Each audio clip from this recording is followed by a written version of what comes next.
All right, welcome back, everybody. Thank you for joining us this Friday afternoon. Today, we have a very special guest. We have VP of ServiceNow Services over at Optimum Healthcare IT. They are an elite ServiceNow partner. Please welcome Mr. Robert Elliott. Thank you for joining us, Robert. Yeah, absolutely. Thanks, Alex. Glad to be here. Glad to be talking to you guys. So if you remember the first time we reached out, I sent you an email kind of telling you what creating coding careers was all about. We train web developers, we train ServiceNow developers, and the majority of our cohort so far has gone through all the ServiceNow fundamentals. They've gotten their CSA certificates, and now they're trying to break into the industry. Can you take us back to when you first broke into the ServiceNow ecosystem, kind of walk us through your journey all the way up until now? Yes, I will. And it's got a couple of fun tidbits in there. And I asked my wife if I should give the full story, and she gave me the thumbs up. So we'll see if it resonates with you guys or not.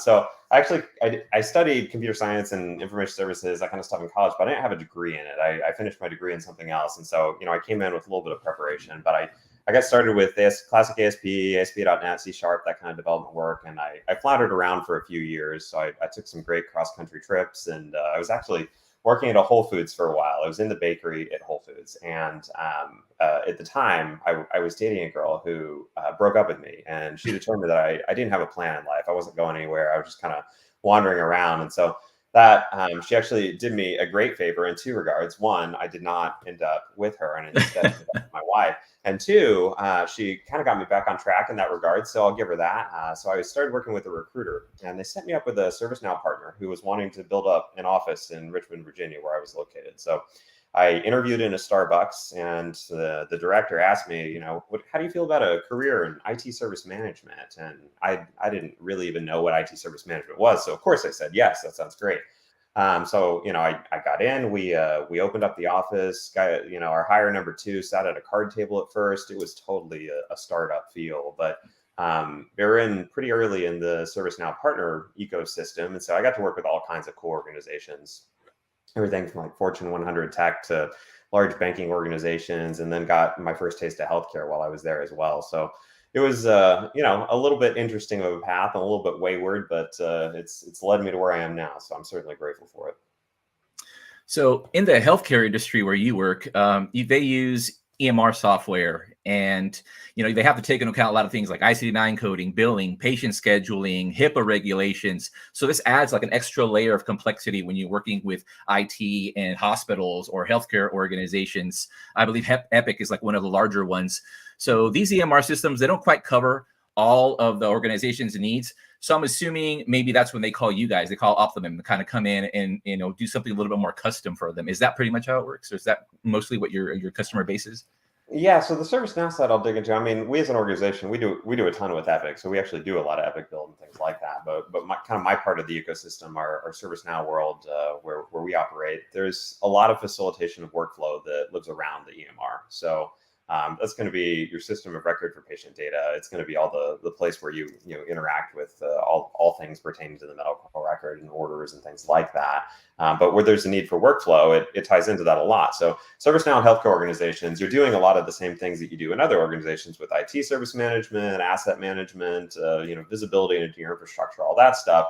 But then you can also do things that tie into healthcare specifically. So your service catalog, where maybe you can order laptops and things like that, but maybe your clinicians can also order new drug builds inside of the EMR. So they can order new order sets so that for a particular treatment there's that new set for an order of how to treat that particular issue that can be built out in the EMR.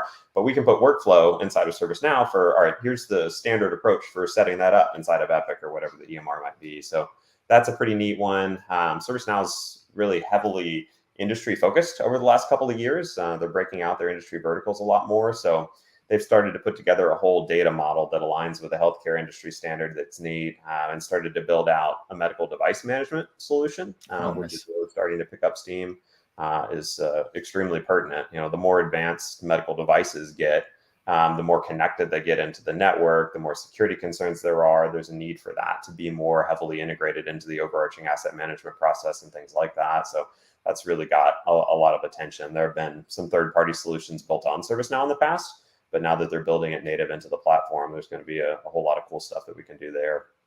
And that doesn't even touch on what probably resonates with a lot of you guys. Something that gets me the most excited too is being able to leverage the application development capabilities and build for use cases that haven't been touched at all by ServiceNow. And that's some of what they're thinking too with this whole healthcare life science data model. Here are the data constructs. Go do something with them. Go solve some things. So a cool one that we've started digging into recently with an organization that we work with has been around nurse mentorship. So Okay. they're wanting to help to get rid of first-year nurse attrition numbers, or to get those down, not get rid of them. And so, we're looking and working to build up a system that will give first-year nurses a way to engage with and interact with more senior nurses to get help and to get support and to get their questions answered and things like that. So kind of a neat use case that's industry specific.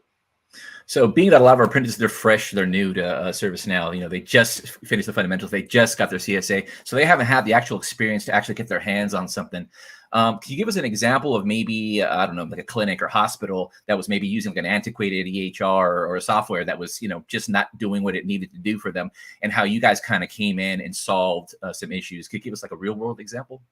Yeah. So I think that the best one to tie in there is the integration between the EMR and ServiceNow. So we work with a hospital that's actually just migrated over to Epic. They've just gone live with Epic as their EMR.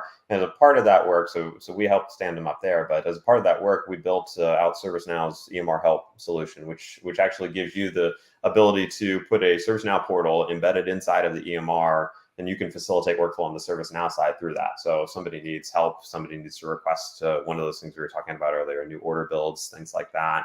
You can facilitate that inside of there. But we've done all kinds of things that have replaced a lot of times it's spreadsheets and stuff like that. It's classic use cases like that. But translation services, helping to provide an application where folks who are needing to request translation services, whether it's at a patient bedside and they're needing to call somebody in for that, or whether it's material that needs to be translated, but that's a pretty common use case. And so we built that out with one of our customers, and have since gotten a lot of interest with other organizations. It's just, there are a lot of times where folks have come up with ad hoc solutions or just operated in email and paper, and so it's nice to be able to make things a little bit easier for folks in that regard. So one of the great things that I admire about you guys have this program called Optimum Career Path, where you guys focus on diversity, equity, inclusion. You recruit this fresh talent, send them through a rigorous program where you guys are teaching them all about healthcare, IT, ServiceNow, and then you pair them up with experienced mentors out in the field. So when it comes to ServiceNow, I'm assuming they're probably consulting you to figure out what should we be teaching them in ServiceNow. So like, what courses or certifications would you say you should have to have a great foundation in ServiceNow before you go out there in the industry? Yeah. So the folks going through that program, I'll give you what they get, and then I'll talk a little bit kind of about the way that I think about approaching that outside of that program. They actually start off with 6 weeks going through kind of a healthcare IT primer, which is great context, industry context, and that one's actually taught by healthcare CIO. So it's a little bit difficult to independently reproduce that one. They dive into their CSA after that, and go through, get certified in that particular area, but they're given context on a lot of the other applications. And I think that's really valuable. You're not going to get deep across the board. So if you're trying to do that, just stop, because you're not going to be able to get deep across the board, especially when you're straight new to the ecosystem. There's just way too much, there's too much breadth to go deep on all of it. And so, they get exposed to, this is all the stuff on ServiceNow. These are all the different application areas that exist. And then outside of that, here's what you can do from a custom application, scoped application development perspective. So they get that breadth. And that's kind of the foundation that they go into. And then they're going to go on the ground with the healthcare system and start building to real world use cases at that point. And it's a great program. I've actually hired from it into my team as well. You're getting started, you've done the admin, you've gotten a little bit of context, dug into, maybe some of the fundamentals around scripting and stuff like that. It varies a lot where you want to go from there. The app developer certification course is neat. It's kind of specific to the scoped application development. There's certainly principles in there that apply across the board. I think at that point, you kind of got to find what resonates with you. So, there are implementation specialist certs tied to a lot of different areas, from HR to the software and hardware asset management space. Hopefully they'll have one for the healthcare industry stuff soon. You've got security operations, all this kind of stuff. So I think you got to look at the overarching processes and what it ties into, and think about what's interesting to you, and then look not just at those CIS certs, but look at what's kind of close to that. So if you're interested in asset management, well, there's some process certifications you might want to look at alongside of the technical ones so you have context. And I think that's one of the coolest things. You can get into a lot of depth with ServiceNow. There's a lot of coding that you can do. One of the most valuable skills is knowing when you should be doing it and when you should be doing a different approach. But there's a lot of technical work that you can do within ServiceNow that's very compelling intellectually to somebody who has that kind of a mind and wants to do that kind of stuff. While at the same time, where, if you were doing, back-end development, you might be building out something highly compartmentalized and not really be tied into what you're solving for outside of, I need to have these inputs, I need to have these outputs. But you might be a little bit heads down, whereas the ServiceNow space, you could be highly technical, but you're also tied into the organizational and business outcomes that you're addressing. So it can be really neat to see the true fruits of your labor, not just in a technical sense, but how did you impact something? How did you solve a real problem? So I was creeping around in your LinkedIn profile. I was looking at all the certs you'd accumulated, and one of them that stood out was the ITIL, because I noticed a lot of people have this ITIL, and it seems like this is probably even more foundational than just the ServiceNow fundamentals. Can you go over what the ITIL is, and would you recommend that one? Yeah, I do. The foundations is kind of the first step. There are a lot of more advanced ones you can dive into. I definitely wouldn't go into the advanced ones until you have some of the relevant experience to go with it. So if you come with that background, it's great, but it can be a little dry if you can't apply it to stuff. So yeah, it's tied into kind of the overall process of delivering services and all the structures that go with delivering services within an IT organization. But it applies more broadly too. So you can apply a lot of the same concepts in other parts of an organization and in other processes as well. But it's all about service delivery and the way that services can be most effectively delivered. I hope I'm not lost here. Alex, did I lose you?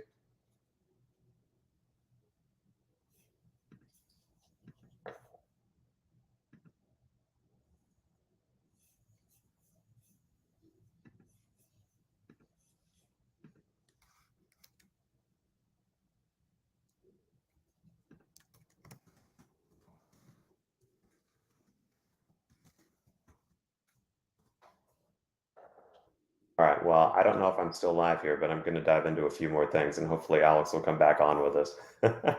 So, some of the stuff that Alex and I have been talking about before relates to ServiceNow and, folks being a little bit skeptical to move into the ServiceNow space because it's a little bit more low code sometimes. And, folks see that as, being something, maybe it's less compelling or less interesting from a technology point of view. So, I haven't found that to be the case at all. I do come from a coding background, and there's plenty of opportunity to do that kind of coding, but there's also opportunity to do other kinds of technical configuration, integrations, technical aspects of discovery when it comes to building out device inventories and things like that in an automated fashion. So there's a lot of neat stuff out there in that regard, in addition to developing custom scoped applications.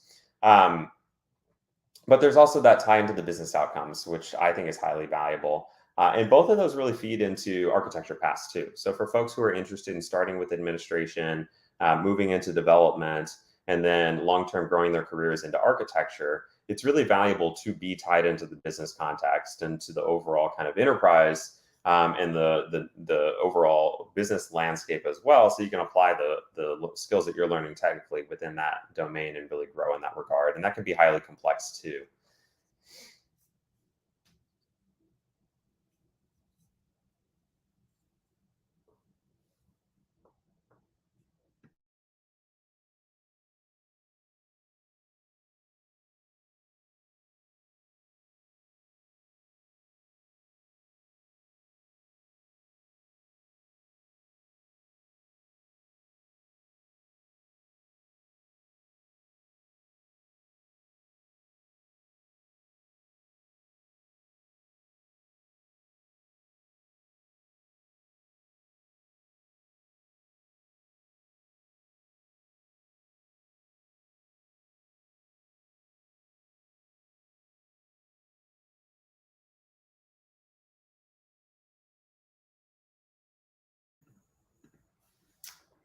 All right, so I've got somebody listening who tells me that Alex disappeared, but I didn't. So I'm going to go through a few more things. Hopefully, Alex will rejoin us, but hopefully, it'll be a good use of you guys' time, even if not. So the other side of the skepticism around potentially moving into a career in this space was around the financial piece and whether it's less lucrative than front end development or even other types of coding. And it's just not the case. I was trying to figure out some kind of data that I could share with you guys in support of this, and it's anecdata in my mind. I was reaching out to a friend of mine who does a lot of vendor management, things like that. It's like, all right, what do you see in this regard? Because I know what I see, but getting his point of view, and he agreed, but he didn't give me a whole lot. So um, I've done a lot of interviewing, probably 100 to 150 people in the last 18 months for quite a few positions as we've built out our team and our practice. So I've gotten a lot of insight from that.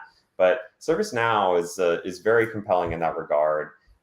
There are quite a few positions that I'd say are some of the most in demand and the best compensated within the industry right now that involve scripting, involve development, things like that. But they're not just pure coding. I mean, you got to think about the security roles. Security is at the top of everybody's mind right now and is very in demand. Security analysts, architects, and professionals like that. There's other cloud related stuff from a SaaS and kind of an application platform perspective with Salesforce and Workday. You've got Microsoft experts and folks like that. And then even on the AWS and Azure side with the cloud and those as well. So there are a lot of interesting technical positions, including ServiceNow with the degree of coding that it has that are really great career directions from a financial point of view too. I was going to jump into kind of some of the paths, Alex. I paused for a second when we disconnected there. My apologies. My computer just crashed, and I just barely got back on it. So I really apologize, Robert. Oh, no problem at all. I was going to break down kind of the different paths, and I think about this in the frame of mind from who we bring onto our team in different roles, at least those that are on the technical side. And talk a little bit about which of them involve coding, what do they look like from a career direction point of view. So I break them down between kind of your analysts who are technical analysts. So they're overlapping. They might be doing a little bit of configuration, but they're primarily doing more of those traditional business analyst kind of activities. But the folks who fall the most heavily within the technical side of the platform carry the administrator title, the developer title, the architect title. And I'd say, all of those benefit from the ability to dive into JavaScript and be able to dive into the coding aspect. I'd say the ones who are doing the most of it are going to be your developers. Your administrators who don't have the ability to dive into the code are definitely going to be limited in what they can accomplish because that is such a key piece of ServiceNow. And they're going to, you're going to run into it in an administrator role. Administrator role is really a great place to enter the industry and to be able to kind of get the lay of the land, get your hands on the keyboard, learn the ins and the outs of different areas of the platform before you start digging into the more, into the deeper coding. Because it does help you to answer the question of, well, should I be addressing this with code? Should I be addressing this with platform configuration? How does this fit in? Where do things connect? And then you can take that knowledge into a developer role where you're either building on ServiceNow's apps, or maybe you're going down the road of building one of your own scoped applications, but you can learn from the building blocks that exist in the other apps, what worked well, what how should I be thinking about this? Maybe what tables should I be inheriting from when I'm building out my data structures and stuff like that.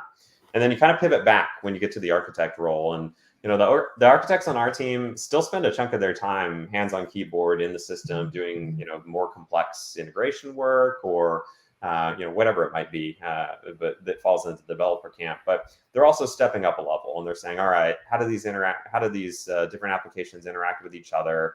Maybe I'm going to design a broader solution to a particular need that involves both outside systems and ServiceNow and how they talk to each other. There can be a lot in that regard. Might be diagramming the solutions that are built out and planning in that regard. And then it ties back into the business too. I was mentioning that a little bit earlier, but the kind of the business architecture aspect of how do these all these things relate back to the processes that are in play and things like that. But even when you get to the architecture point, you've still got your hands in the code too, which is neat. We have a question, Robert, from the crowd. This is Tarion Gaines. This is one of our apprentices. He's asking, what about mobile app development in ServiceNow? Yeah, so mobile app development has evolved, I don't know, maybe 3 or 4 major iterations for the way that it's done inside of the platform. And then you've got some organizations, there's at least one consulting partner out there who's kind of built their own platform for doing it outside of ServiceNow's mobile app. So You have the opportunity to do it. The mobile application piece is largely configuration focused, I'd say. The place where you deviate from that would be portal development. You can develop mobile friendly portals and things like that, which are going to fall back to Angular and those types of JavaScript, Angular, CSS, HTML. But the mobile application aspect, it's really powerful. It lets you build on top of the data structures that you've already got in ServiceNow, which is kind of one of the neatest things, that you can build a shared application infrastructure and then build the mobile app standing on it over here, build some workspaces, build maybe a service portal tied into it, whatever it might be. So yeah, I mean, it's a powerful piece of the platform, and I would say that one's probably more configuration based than it is coding. So in order to get your hands dirty, you really have to come up with an idea. And I'm talking about for students, apprentices who have never used it before. So one of our apprentices who's just joined us decided to create an app using React as the front end. We're going to be using Apache as a server, and then ServiceNow as the back end. So the idea is just to get our hands dirty and understand what could we do with ServiceNow. In that app, it sounds more like ServiceNow would be more like the back end. Would you recommend these kind of hackathon or these kinds of project-based learning, or what's a good way of really getting your hands dirty outside of this? Would you recommend? Yeah. Well, my immediate gut reaction is it sounds like fun. So yeah, I'd recommend it. Yeah, dig on in. So you got a couple of pieces there. From the React point of view, you can actually build React into the platform, and you can put frameworks into ServiceNow through the scripting that's available, and it lets you get a little creative and a little flexible. I generally don't point folks in the direction of doing that, but I think the example that he gives, or she gives, I don't think he said, highlights the power of ServiceNow as being a connected platform. So you can have a workflow that's driven inside of ServiceNow. You can have the process played out inside of ServiceNow. You can have the data stored inside of ServiceNow. But in that scenario, maybe your actual presentation layer is provided inside of that React solution. And so you're able to be a lot more flexible with UI and present that in the way that you want. So ServiceNow a lot of times is integrating with outside systems. It might be systems of record with an ERP that's got all of your employee and your financial data for the organization. It might be tying in with the EMR. It might be tying in with any number of things. My previous CIO liked to kind of frame it as the glue. It's the glue that holds everything together. So that type of a concept, yeah, absolutely. There are going to be times when you want to take action outside of the platform, but you want to tie it back into it from a process point of view, or to feed data back in or pull it out or something like that. So learning in that way, I think is really valuable, because you're getting your hands on things, you're figuring out what works, you're tying it into your mind in a much more practical way so that it sticks more, but you've got a practical use case. And, more than certs, certs help get you the conversation. They help get you in the door because, it looks good on your resume, but then you can talk about what you've done. And that's what people really care about. What's your experience? What have you been able to do? Even if it's not in a job, how have you applied the skills that you've learned?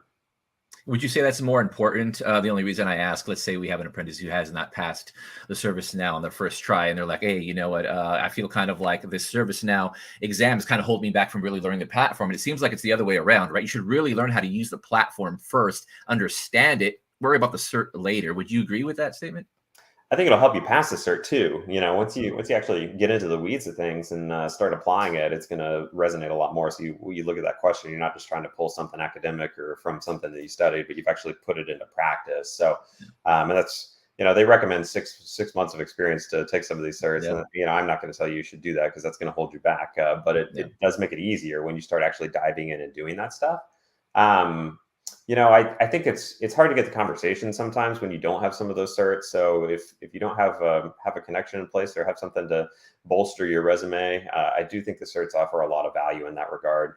Once you're actually in the job, then I'd say, yeah, that's right, Alex, because that's what actually is going to help you to do the job is having dug in and having applied it. So I think they're both important. So while I had my little break here, my computer crashed on me. You might have covered this topic already, but one of the things I wanted to ask in regards to was, what are the technologies you would recommend us learn going into ServiceNow? So obviously in CCC, we learn web development using the MERN stack. And so which is focused mostly on React as the front end. But I understand in ServiceNow, Angular is probably the better thing, or one of the good things to learn as well. And then you have SAS, you have CSS. What are some of the other technologies you would recommend learning in the JavaScript arena? Angular is a tricky one because the portal concept is evolving a lot right now. So you can still do a whole lot, and it's really powerful. I mean, basically anything you could build in a web context, you can do there. It is Angular JS. It's not one of the newer ones, so that kind of is a little bit frustrating for folks at times. But ServiceNow is building out a new workspace concept that we're all kind of watching and waiting to see where things go over time. But digging into Node and some of that kind of thing, there's been opportunity to build individual UI components that go into those workspaces through Node. I don't know if I'd push folks too much toward that either. Honestly, at this point, the most valuable things that folks can pick up are going to be twofold. From a scripting, actual language point of view, JavaScript is going to help set you apart the most. It's going to give you the foundational skills that you need when you're actually digging into the scripting inside of ServiceNow.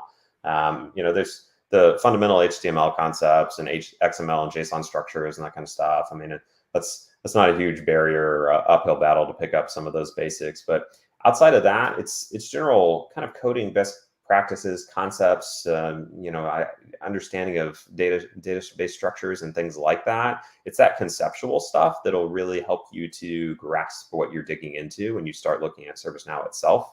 But language-wise, I mean, JavaScript's the big one. Yeah, and Jamie's here in the crowd today, and he says Angular 1.5, so it's a specific version. Another user says 1.5.3, so it's very specific. I think it's the older versions of Angular. You should be just it's not the newer ones. I'd have another question for you, Robert, if that's okay. This is from Ronald, another one of our apprentices. He says, how much does business process automation figure into the ServiceNow platform in the healthcare industry? And do you see business process automation as a high growth area in the healthcare industry? Process automation. Yeah, I mean, I really do. A lot of, pretty much all that we're doing is digging in and establishing tooling that will help to facilitate process more efficiently. It's a combination of, all right, we've got something that's highly manual. First, let's improve the process and make sure that we're actually automating something that we want to do instead of just doing something that's ineffective a lot faster. So there's kind of the process improvement piece that starts first.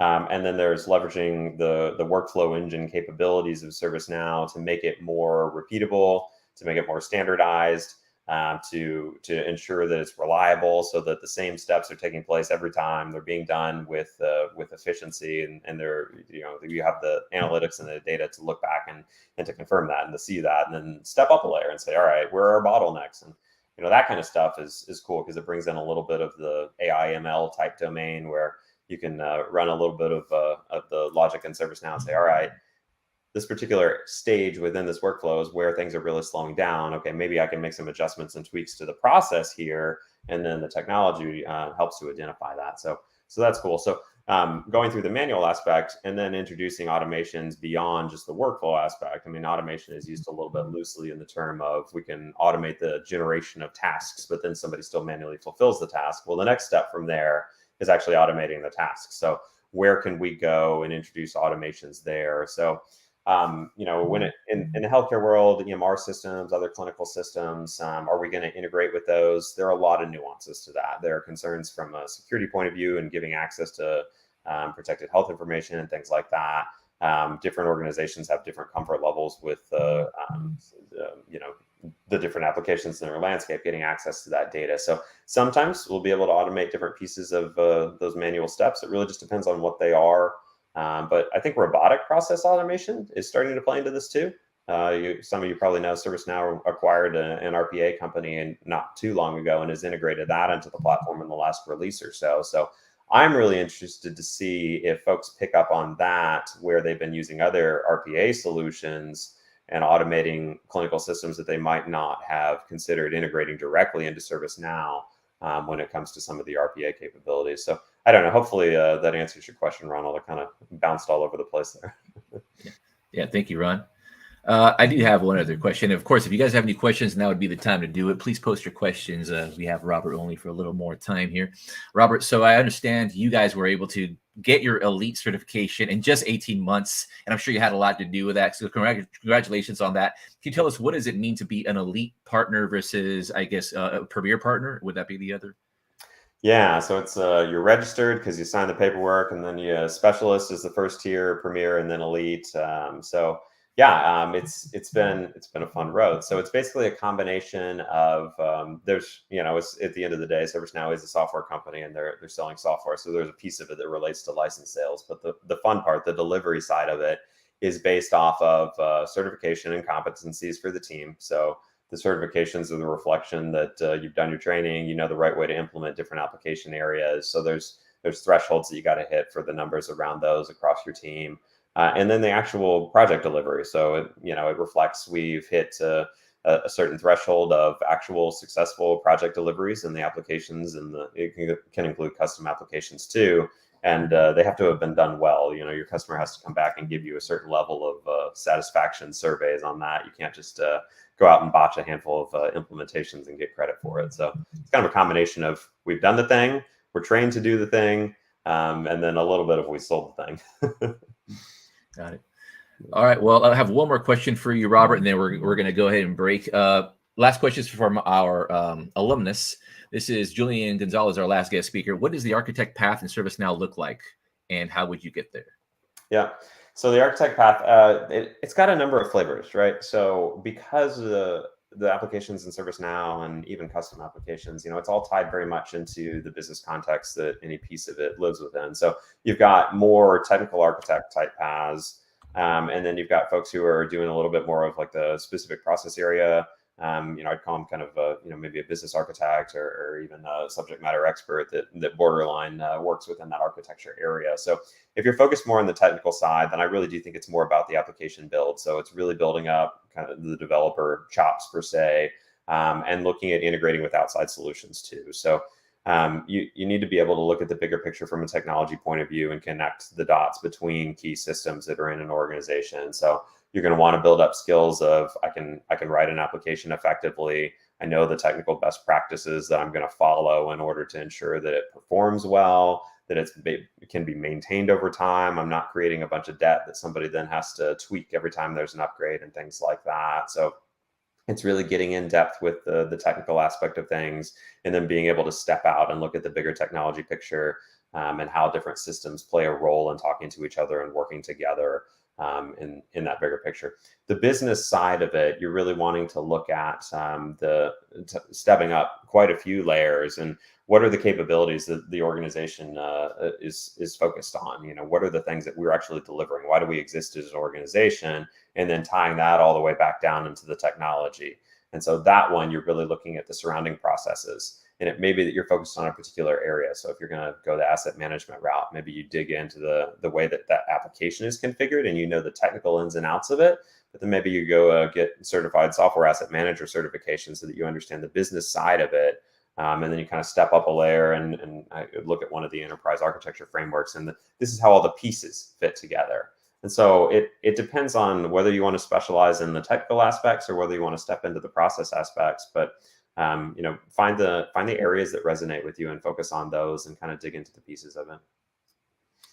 All right, we're gonna have to wrap this up, Robert. I really appreciate you taking your Friday evening to come join us. Yeah, totally. We'd love to meet with you maybe sometime in the future. Again, thank you everyone. Robert Elliott, VP of ServiceNow Services over at Optimum Healthcare. Thank you, Robert. Have a great weekend.